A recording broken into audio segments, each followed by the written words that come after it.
En contexto pues, de lo que estamos viendo, de los temas de choque, pues quise empezar con el manejo de la TEP masiva como tal. ¿Sí? Esto prácticamente, lo que tenemos que implementar es evitar a toda costa, o lo más posible, el manejo de la ventilación mecánica. ¿Sí? Lo inicial pues debe ser la infusión de heparina, incluso antes de la trombolisis. Ahora, si ya es algo muy inminente y se tiene que dar apoyo ventilatorio, pues empezar con PIB bajo o PIB incluso de cero para no repercutir en la función del ventrículo derecho. La trombolisis no es de rotina, es lo último que se considera, ¿no? ¿Por qué? Porque tiene cierto porcentaje de sangrado, sobre todo intracerebral. A pesar de que un paciente, bueno, se tiene que considerar cuando el paciente está hipotenso, pues, inestable hemodinámicamente, y a pesar de que no necesariamente puede iniciarse de manera inmediata, o sea, el mismo día en que empezó los síntomas, se ha visto beneficio hasta 2 semanas posterior para realizar la trombolisis, ya que se tenga en todos los estudios y bien estratificado el paciente y bien determinado dónde está el sitio de la obstrucción. Con respecto a la terapia hídrica, pues se puede iniciar hasta con 500 mililitros de cristaloide, es como un choque o un infarto del ventrículo derecho. Claro, siempre y cuando, dependiendo de cómo esté clínicamente el paciente y si tolera los líquidos. Como las aminas de elección, pues es la Nureki y la Levodopa. ¿Sí? Aquí no está todavía determinado si el levosimendan o la milrenona, por el tipo de mecanismo de acción que tiene, tuviese más beneficio con respecto a la función del ventrículo derecho y la vasodilatación a nivel pulmonar. Lo que es el filtro de vena cava igual tiene algunas indicaciones específicas, sobre todo cuando la anticoagulación o la trombolisis están contraindicadas o hay recurrencia a pesar de la terapia farmacológica plena. La terapia endovascular así dirigida solo se hace en los lugares donde hay ese procedimiento. Ahorita vamos a ver algunas de esas especificaciones, vamos bien las generalidades. Faltó comentar, el filtro de vena cava cuando se coloca de forma profiláctica puede disminuir la mortalidad hasta un 35%. ¿Sí? Y lo que es la embolectomía pulmonar pues ya se deja como último recurso, en el cual no hubo mejoría con la trombolisis farmacológica y el paciente continúa hemodinámicamente estable. Se considera ya como último recurso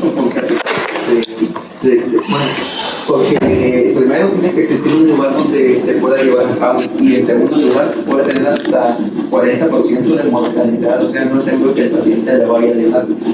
Y cuando se realiza las maniobras de reanimación, se dice que se pueden dar bolos, pero eso solo son en casos, en algunos casos aislados, donde se ha reportado bolos de 50 miligramos de alteplasa. Y si recuerdan un poco lo del choque cardiogénico, cuando se utiliza la trombolisis farmacológica, si el paciente está chocado, está hipotenso, pues no va a haber gran repercusión en el mecanismo de acción de este medicamento. Por eso el RCP o las maniobras en este caso pueden prolongarse hasta 60 minutos. ¿Sí? Se les da chance hasta más tiempo a estos pacientes.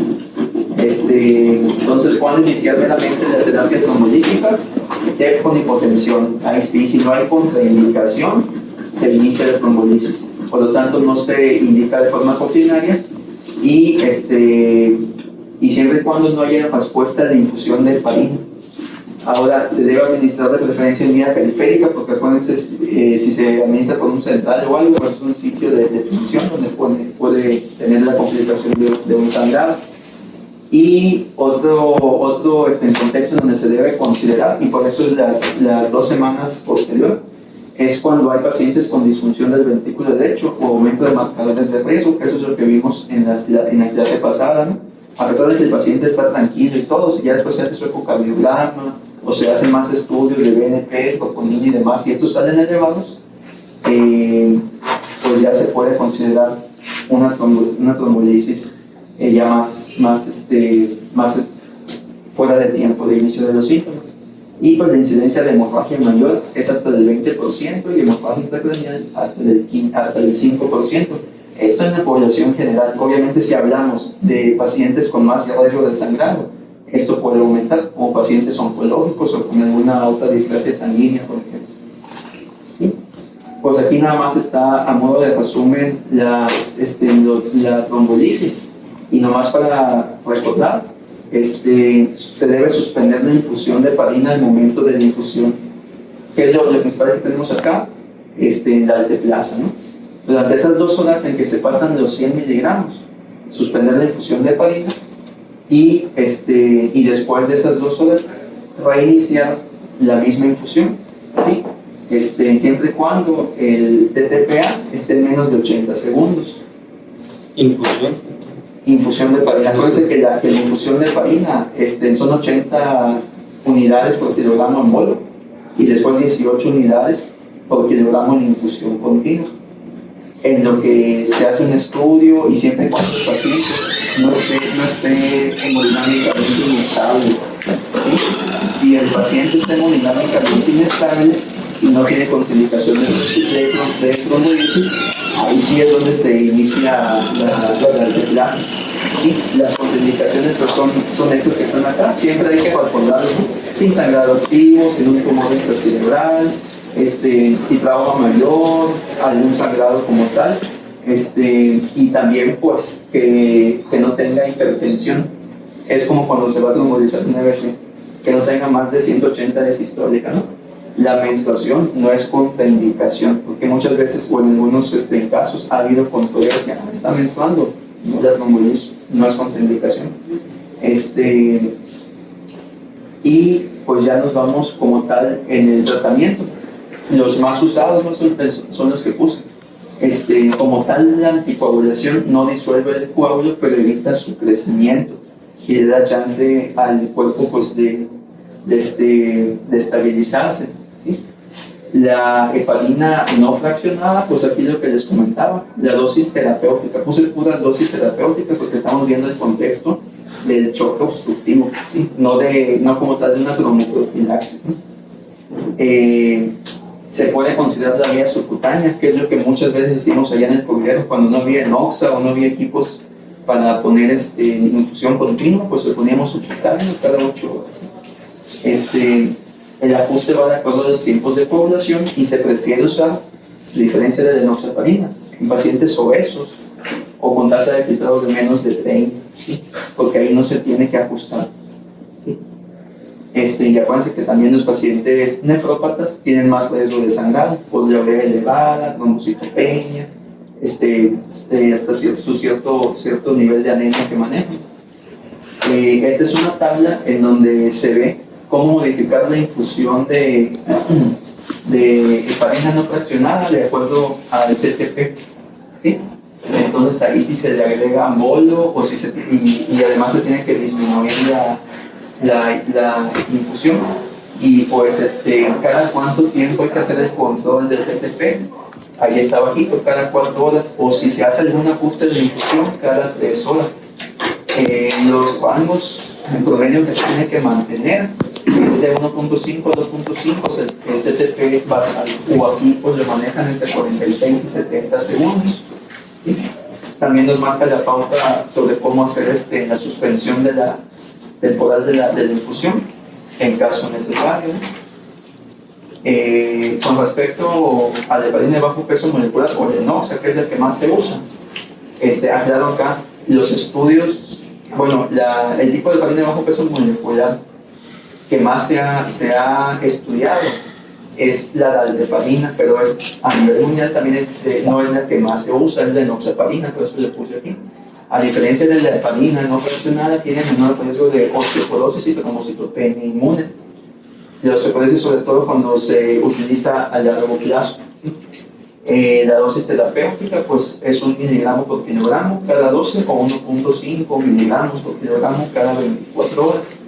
Se tiene que considerar ajustar más que nada en la obesidad, embarazo, cuando haya bajo peso o en enfermedad renal crónica. y no se aconseja como tal si tiene tasa de filtrado menos de 30. El fondaparinux es cuando igual es una heparina de bajo peso molecular que conviene más utilizarlo, pero cuando se tiene el antecedente de trombocitopenia inducida por heparina. Más adelante vamos a ver los criterios. Igual evitar en pacientes mayores de 75 años, porque se puede prolongar su vida media, y cuando haya menos de 30 de tasa de filtrado. Y la dosis terapéutica, incluso es subcutánea, va de acuerdo al peso, ¿sí? Ahí están las dosis. Igual hay una dosis tromboprofiláctica, ¿sí? La warfarina. Para la warfarina se tiene que tener un INF entre 2 y 3. Obviamente, junto con el inicio de la warfarina, tiene que aplicarse uno de los dos tipos de heparina. Esto lo marcan en las últimas guías hasta por 5 días. Sin embargo, en algunas ocasiones, en lo que se va haciendo el control y todo, y también dependiendo del contexto del paciente, si es un paciente desnutrido, de bajo peso, pues las dosis de heparina van a hacer que los tiempos de sangrado se prolonguen un poquito más. En sí, la warfarina como tal, o la antivitamina K, tiene una acción de 36 a 72 horas. Ese es el tiempo, o sea, por lo menos en 3 días de haber iniciado el medicamento. Se tiene que hacer el control de los tiempos. Si se lo hacemos antes, por ese mecanismo o el tipo de acción, y que corresponde a la vida media de los antivitamina K, pues no va a haber mayor efecto. Y también la dieta, ¿sí? Tiene que evitar alimentos que tengan alto contenido de vitamina K, si no va a haber refractariedad y no se van a alcanzar las metas del INR. Como de manera general, no aplica el paciente oncológico, se inicia en menores de 60 años con 10 miligramos y en mayores de 60 con 5 miligramos. Ya después se ajusta de 2.5 cada 24 horas o se deja con 5 dependiendo del INR. Las fases del tratamiento pues se dividen en 3. ¿Sí? La inicial, que es durante la primera semana, a largo plazo, que es hasta los 3 meses, y es lo mínimo que se tiene que dejar en cualquier contexto.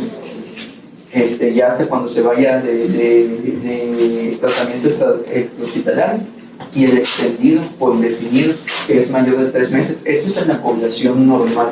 En el paciente oncológico se prolonga en largo plazo hasta 6 meses, y es lo mínimo que se requiere en paciente oncológico. Esto es por la actividad tumoral.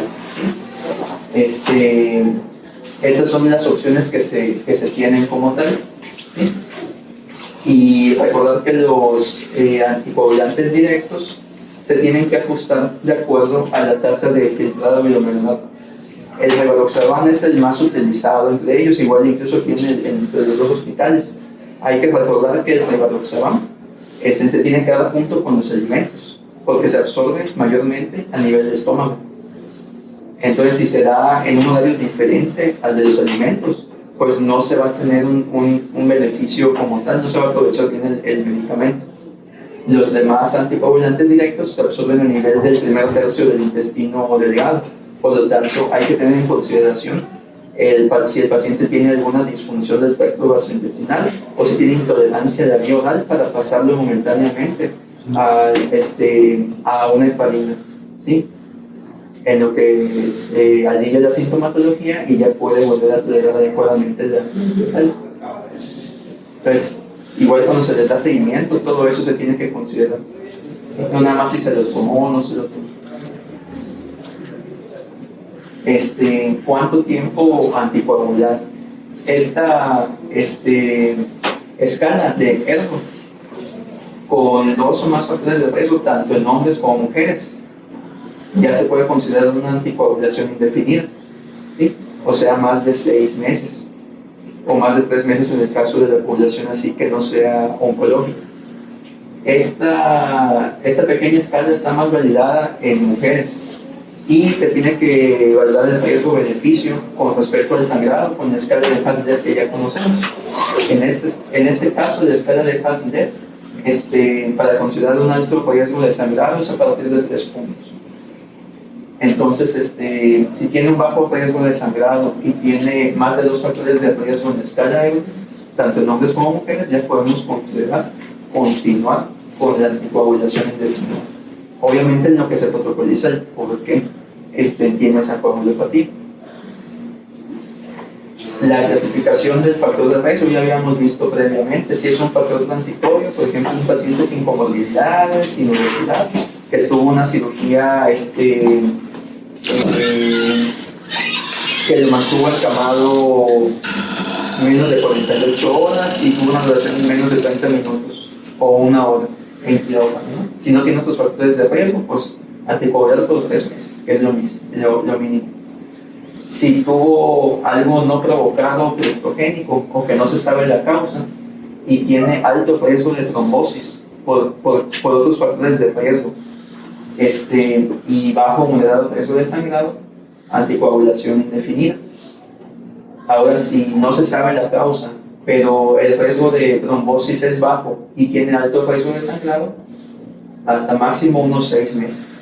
Ahora, la otra cosa es asociado a cáncer, mientras esté con actividad del tumor, se tiene que permanecer con anticoagulación indefinida. Ahora, esta es la categoría de riesgo de recurrencia, ¿sí? Y acá nada más se las puse para que vean algunos ejemplos de cuándo considerar, de acuerdo a la estratificación del riesgo, si va a continuar con una anticoagulación indefinida. Y vean acá que los que tienen más riesgo de recurrencia en un año es el cáncer activo, sin importar el tipo, y el síndrome de anticuerpos antifosfolípicos. Ahora, ¿qué hay en la terapia dirigida para el porcateterismo?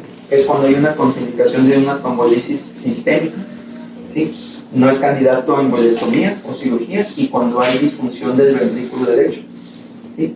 Es ahí se dirige el cateterismo y se aplica el medicamento o el trombolítico directamente al coágulo. Obviamente no va a ser en 2 horas. La aplicación de ese medicamento es de plazo es 1 miligramo durante 1 miligramo hora por 12 a 24 horas, ¿sí? Obviamente es más despacio y no es igual de efectivo que una terapia así farmacológica sistémica. Los filtros de vena cava, pues obviamente cuando está contraindicada totalmente la anticoagulación o la trombolisis, ya vimos que disminuye el riesgo de mortalidad hasta un 35%. Y cuando hay una TEP recurrente asociado a datos de hipertensión pulmonar, ¿sí? O también que ya... El final del 30 le perdió una hoja con los datos porque o también que ya haya tenido antecedentes de embolectomía o endarterectomía. Ya saben por qué, porque la embolectomía tiene mucho riesgo de mortalidad. En teoría, esos filtros deben cambiarse cada 3 meses, pero ni siquiera en los países desarrollados se hace eso. ¿Cuándo sospechar de una trombocitopenia inducida por heparina? Simplemente cuando se tenga un bajón de menos de 100.000 plaquetas o el bajón más del 50% de la cifra basal después de la primera semana o de la primera y la segunda semana de haber iniciado la heparina, ¿sí? Si se tiene la trombocitopenia en la primera semana y es un paciente con actividad tumoral o incluso alguna infección, se tiene que considerar primero la patología de base. Y esta es la escala de las 4 T's que nos va a servir para ver si tiene alto, moderado o bajo riesgo de probabilidad para hacer la trombocitopenia por heparina. Entonces, las 4 T's son de cuatro variables que vamos a medir. Es el tiempo de exposición en heparina. Mientras más días, más puntos. La trombocitopenia, mientras más es el bajo, más puntos. Si tiene trombosis confirmada y otra causa, o descarta otra causa de trombocitopenia, ¿sí? Entonces, a partir de 6 puntos, aquí está bajito, es una alta probabilidad. ¿Y qué hay que hacer acá? Pues obviamente retirar la heparina y si no está contraindicado, iniciar antivitamina K. Mientras tanto, ¿cuándo se puede volver a iniciar la heparina? ¿Por qué? Porque entre la heparina y la vitamina K pues la heparina es más eficiente para evitar las trombosis de recurrencia, como se tengan más de 100.000 plaquetas. ¿Sí? ¿Y qué heparina vamos a iniciar? De preferencia debe ser de fondo de poblaciones especiales. Entonces, vamos a iniciar con el embarazo. Estos pacientes son los que se mastican aparte, pues. Se dice que la incidencia de TEP en el embarazo puede ser hasta 1 por cada 100 nacimientos. O sea, 1 de cada 100 se van a tepear, ¿no? Necesariamente va a ser una TEP masiva. Los factores de riesgo, pues es historia de TEP o trombosis venosa, una trombofilia de edad, la cesárea, pues cuántas cesáreas no hay, y el posparto. ¿Qué factores aumentan la mortalidad? Pues lo típico que tenemos casi todos los días, las comorbilidades, IMC mayor de 30 y mayor de 35 años. Hay un montón de pacientes embarazadas, por operación o cesárea, que tienen esos factores que aumentan la mortalidad. Ahora el diagnóstico. Si se tiene un dímero D, claro, ahí siempre tienen que utilizar su calculadora para hacer la conversión de las unidades. Si se tiene menos de 500 microgramos sobre litro y una probabilidad de test, eso ya se la saben, acuérdense del Wells, del Geneva, y después de esos, si salen bajos, el PERC. Si esa probabilidad es baja o intermedia, pues prácticamente lo excluimos. Y acá, ¿cómo iniciamos el abordaje o el protocolo? Incluso está en la guía de práctica clínica del médico, ultrasonido borde. Si no se ve la evidencia clínica, se hacen en los 2 miembros inferiores. ¿Sí? Obviamente, si hay datos de trombosis, pues se le deja el tratamiento anticoagulante. Si hay clínica compatible y una probabilidad alta, independientemente del dímero D, porque el dímero D puede elevarse de forma fisiológica hasta un mes después de una cirugía abdominal, o sea, la cesárea cruciate puede elevar el dímero D. Y ya en caso de que el ultrasonido Doppler no tenga evidencia, pero clínicamente hay edema o hay cambios de coloración, pues pedimos la TAC o la TAC, o en caso de que haya algún método, un gamagrama o algo así, para evitar tanta radiación, se puede utilizar. Entonces el tratamiento, pues igual, debe ser preferentemente con un tipo de heparina. Solo trombolizar en caso de emergencia. Ahora aquí va lo más específico para el embarazo. Se debe continuar por lo menos 3 meses posterior al embarazo. Y si la paciente todavía no está operada o sigue embarazada y se tepea, ¿qué hacemos? Pues aquí está. Si hay riesgo elevado y faltan más de 36 horas para el alumbramiento, se puede suspender la heparina 4 o 6 horas antes de la cirugía y verificando que el TTPA esté normal. ¿Sí? Si está normal, pues ¿qué hacemos? Lazo, fácil. Suspender la heparina de bajo peso molecular 2 horas previas a la aplicación del catéter epidural. ¿Qué tal si interviene en cesárea? Y volver a aplicarlo 12 a 24 horas posterior al retiro del catéter o 6 horas posterior a la cesárea. ¿Sí? Mientras tanto, incluso si es de alto riesgo trombótico y no podemos aplicar la enoxa, en este caso, como la enoxa tiene un mayor riesgo, un mayor tiempo de acción que la heparina de bajo peso, que la heparina no fraccionada, se puede hacer la infusión de heparina no fraccionada. Y ya más adelante vamos a ver los esquemas de dosis de heparina no fraccionada, tanto subcutáneo como con horario. La ventaja, a diferencia de la enoxa, es de que tiene una duración de 2 horas. La enoxa los da más tiempo, 8-12 horas. Y si faltan más de 2 semanas para la fecha probable de parto, se puede considerar colocación del filtro de vena cava para no zumbarse toda la anticoagulación. Ahora, esto prácticamente es lo que les había comentado sobre cómo descartar o no la TEP. ¿Sí? Entonces, siempre y cuando se tenga la sospecha y el dímero D positivo, anticoagulante. heparina de bajo peso molecular, de preferencia para las embarazadas. Si no se tiene, pues dilución de heparina no fraccionada. Su placa de tórax, siempre una placa de tórax, porque acuérdense que es disnea. Disnea es lo más común y tienen que ver un diagnóstico diferencial, no vaya a ser otra cosa. Y ultrasonido de miembros inferiores. Si sale positivo, se da tratamiento como tal. Y ya lo de la referencia en un lugar así más específico y todo, pues en sí, lo mucho que podemos llegar acá, pues es la terapia intensiva.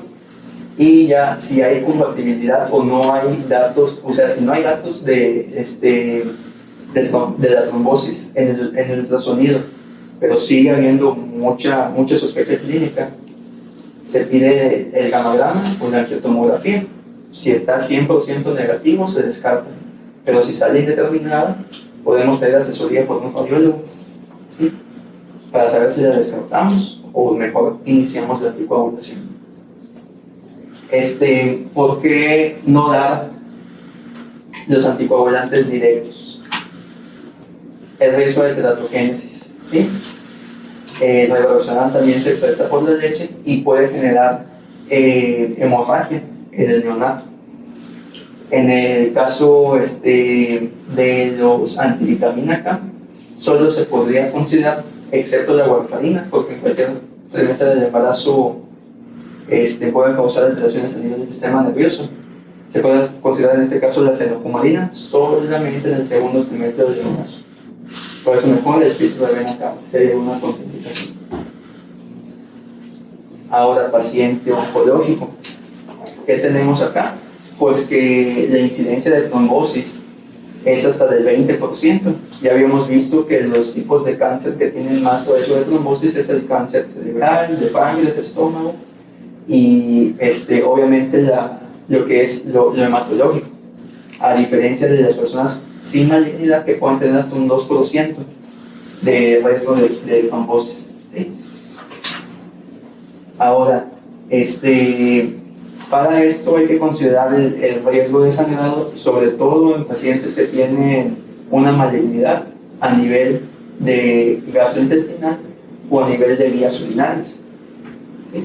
Si tiene ese riesgo de sangrado, heparina, ¿sí? Acuérdense, para pacientes oncológicos, de heparina de bajo peso molecular, enoxa en este caso, pues sería lo de primera línea, ¿sí? En cualquier momento, tanto en la fase inicial, en la fase prolongada o en la fase indeterminada, ¿sí? De la anticoagulación. Si no tiene riesgo de sangrado, si es un tumor diferente, o si el paciente tiene más de 50,000 plaquetas, podemos utilizar un anticoagulante directo, ¿sí? Se revalora el paciente en 6 meses y si el cáncer sigue activo, se continúa la anticoagulación. Si no está activo, se puede considerar suspender la anticoagulación, porque acuérdense que los pacientes oncológicos no vienen solitos. Puede haber un paciente oncológico obeso, cardiópata, o ya tenga terroacopante, ¿sí? O un paciente oncológico con una enfermedad autoinmune que le predisponga más todavía. Este algoritmo me gustó, aquí se los dejo en grande, es con base a las plaquetas, ¿sí? Si se tienen menos de 50,000 plaquetas en contexto de sospecha de TEP en paciente oncológico y el riesgo de trombosis es alto, se tiene que transfundir hasta alcanzar el nivel de 50,000 plaquetas y se deja dosis plena de anticoagulación. Ahora, si el riesgo de trombosis es bajo, solamente se va a suspender la anticoagulación en caso de que tenga menos de 25,000 plaquetas. De lo contrario, se pone en vez de dosis terapéutica la dosis profiláctica de anticoagulación. Y ahí tenemos que considerar cualquiera de los dos tipos de heparina, ¿sí? Esto con menos de 50,000 plaquetas. Ni nos metemos allá con los anticoagulantes directos. Ahora, cuando ya se tengan más de 50,000 plaquetas, la opción que nos da aquí es anticoagulantes directos, siempre y cuando no haya sangrado gastrointestinal o un tumor a nivel urinario, o el paciente no vaya a ser intervenido de las vías urinarias. No hay una interacción farmacológica, ¿sí? Las interacciones farmacológicas se dan muy frecuentemente en pacientes con cáncer, ahí chequen medicamentos, por ejemplo los esteroides, algunos antibióticos que tienen alteración a nivel hepático. Acuérdense que el hepático es lo que va a predisponer más al sangrado o que te va a ocasionar trombocitopenia. Si no hay alguna contraindicación, se deja el anticoagulante directo. Si hay alguna contraindicación o riesgo de sangrado, de preferencia la heparina. Ahora, ¿qué pasa si el paciente, porque recuérdense de lo ético, autonomía, si el paciente no se quiere poner la heparina porque le molesta? Pues se le puede dar la opción del anticoagulante directo, siempre considerando la tasa de filtrado glomerular y ya en última instancia, si hay mucha interacción farmacológica o riesgo de sangrado, una antivitamina o cuando no haya disponibilidad de ninguno de los dos medicamentos, ¿sí? Porque los anticoagulantes directos a veces por precio o no los puede solventar el paciente y no hay siempre en todos los hospitales. La anticoagulación por lo menos debe ser 6 meses, que es cáncer, recuérdense.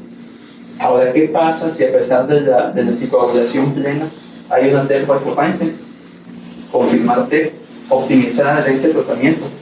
¿Por qué? Porque el paciente muchas veces se le deja, y eso está en los estudios, se les deja la heparina y como ya no quiere inyectarse, se lo dejan aplicar y toma. Valorar la dosis, que sea efectiva, de acuerdo a la obesidad y demás, y evitar las interacciones de alimentación y demás.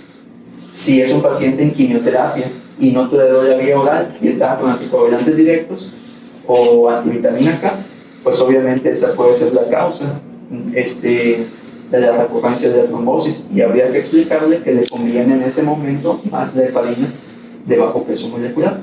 ¿Sí? Y ya los filtros de vena cava se pueden sugerir en caso de una contraindicación para anticoagular o una trombocitopenia severa, como por ejemplo los tumores cerebrales, ¿sí? O algunos tumores alguna malignidad a nivel hematológico. De hecho, ese tipo de pacientes o en los melanomas que tienen ya metástasis y alto riesgo de sangrado se han excluido de estos estudios, ¿sí? donde se compara la dalteparina contra la vitamina K, o el último estudio que salió en marzo de este año, donde compara el apixaban contra la dalteparina. ¿Sí? Entonces, ¿cuándo considerar una anticoagulación prolongada en este tipo de pacientes? Principalmente sumar un punto. Si es mujer, cáncer de pulmón y antecedente de cierta trombosis, pues va a estar un punto en estos casos, ¿sí? Con uno que tenga es suficiente para considerar la anticoagulación. ¿El por qué? Si tiene 0 puntos, si no tiene ningún factor de riesgo, el TEP en 6 meses es menos de 4.5. La de heparina pues es categoría 1. Esto es en base a un estudio del 2003, el estudio piloto que se hizo. La de heparina contra warfarina y tuvo menos recurrencia con la de heparina. La enoxaparina también se pone acá porque es el más utilizado, y ya con respecto al rivaroxaban, que es el anticoagulante directo, también nos dan esa opción.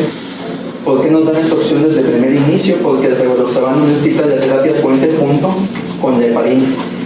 Cuando hablamos de dabigatran, por ejemplo, ahí se necesita la terapia puente por los 5 días. ¿Sí? El fondaparinux tampoco necesitaría en este caso la terapia puente, y pues están las dosis que ya habíamos comentado antes. Nada más acá ponen la dosis subcutánea de heparina no fraccionada, que son 333 unidades por kilogramo, ¿sí? O 250 unidades por kilo cada 12 horas. Si se les acaba de náusea, que es muy común acá, pues ya saben cómo aplicarlo. El apixaban. Ahora, aquí está lo del estudio Caravaggio. ¿Qué se hizo en este estudio? Comparar lo del apixaban contra la dalteparina. Y se vio que el apixaban tenía un riesgo reducido en la recurrencia de la trombosis. Entonces el apixaban también se puede dar desde el inicio de la terapia sin necesidad de la heparina concomitantemente. Y el riesgo de sangrado en este estudio fue similar. Obviamente, también se excluyeron pacientes con tumor cerebral, que tuvieran cáncer de más de 2 años, cáncer hematológico, etc., ¿no? ¿Sí? Pero es una opción que se tendría. Las dosis con warfarina, pues aquí considerar que primero tienen que estar por lo menos 3 a 5 días la terapia junto con la heparina, en lo que empieza a hacer efecto la warfarina, y hay que hacer un control cada 24 horas para tener una meta entre 2 y 3 de IOP. Entonces, estas son las fases de la anticoagulación en el paciente con TEP en contexto de cáncer. La única diferencia es de que, por ejemplo, no les mencioné, pero allá en la terapia extendida, cuando es un paciente sin cáncer, se puede usar incluso el ácido acetilsalicílico si está contraindicado la vitamina K o los otros anticoagulantes. Aquí no. Tiene mayor riesgo de trombosis. Y siempre tomar en cuenta las contraindicaciones, que no solamente van a ir por los tiempos de sangrado o las plaquetas. Chequen siempre la función hepática, ¿sí? Bilirrubinas y transaminasas. Ahora que tenemos con lo del COVID, ¿sí? Hasta ahorita lo que se sabe es que en pacientes hospitalizados la TEP se da entre un 2.6 hasta casi el 9%, a pesar de la tromboprofilaxis. Y dato curioso es que hasta 1/3 de estos pacientes no presentaban comorbilidades. Entonces, fisiopatológicamente, ¿qué está pasando acá? Acuérdense que el COVID nada más es la gotita que va a derramar el vaso y te va a hacer, te va a evidenciar una enfermedad que tienes oculta o una comorbilidad que tienes descontrolada, ¿sí? Entonces ya sabemos que el COVID por sí solo es un estado proinflamatorio. Si además se le agrega comorbilidades descontroladas, sobre todo, u otros factores de riesgo, por ejemplo, epocosos, la inmovilización, si están intubados, si utilizan algún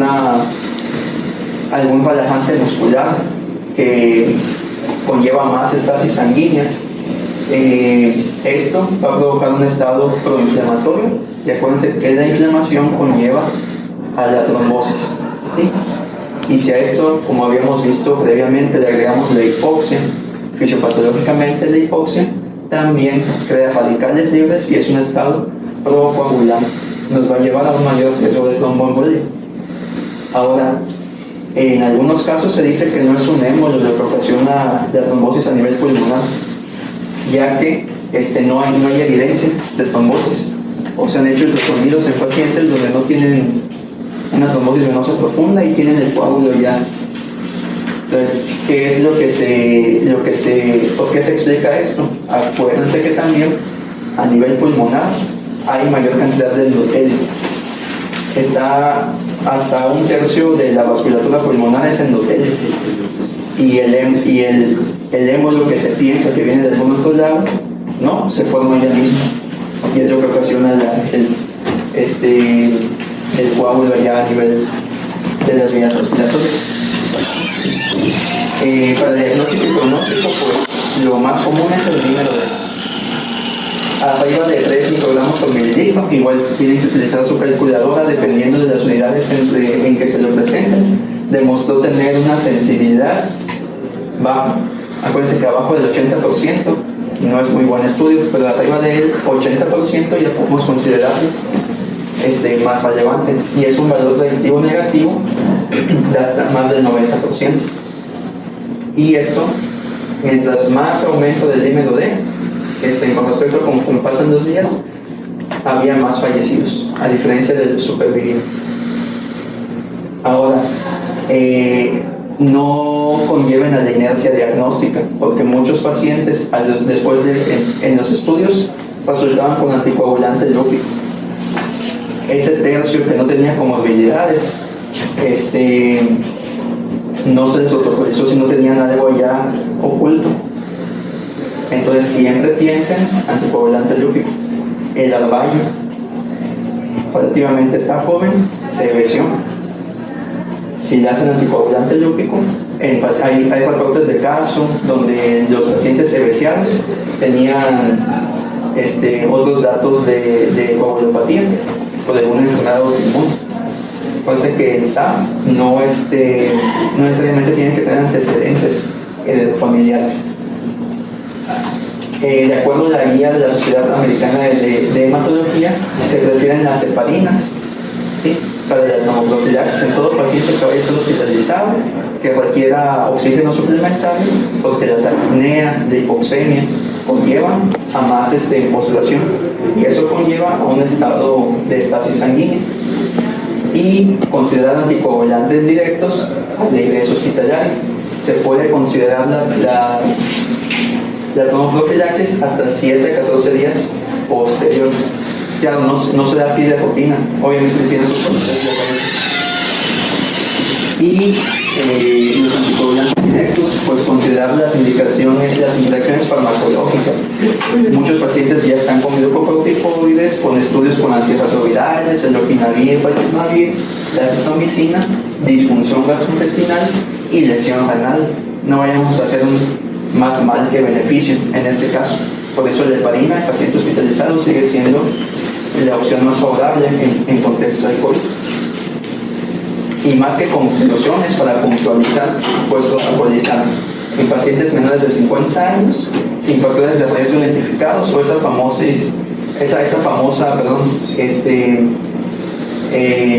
TEP de causa indeterminada o criptogénica, protocolizar SAF.